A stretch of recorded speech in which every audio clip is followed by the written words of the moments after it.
कहिया जइबा कहिया अइबा राजा बतावले जा अचरी फोटो खिंचवले जा। कहिया जइबा राजा बतावले जा अचरी फोटो खिंचवले जा। तोरी अम्मा जी का बोली हमारे लगे करज में गोली अपने अम्मा जी के गंगा जी में ढकेल ले जा अचरी फोटो खिंचवले जा। अपने अम्मा जी के गंगा जी में ढकेल ले जा अचरी फोटो खिंचवले जा। कहिया जइबा राजा बतावले जा अचरी फोटो खिंचवले जा।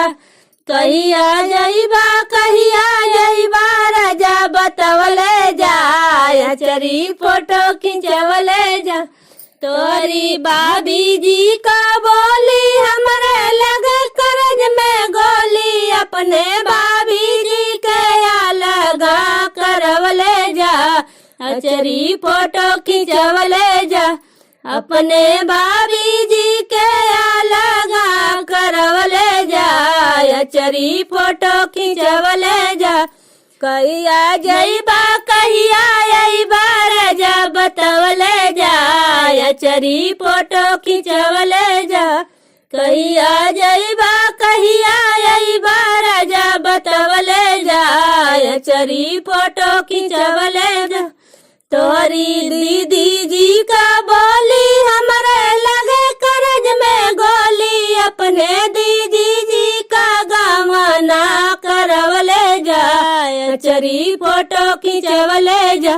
अपने दीदी जी का गमना करवले जा अचरी फोटो खिंचवले जा।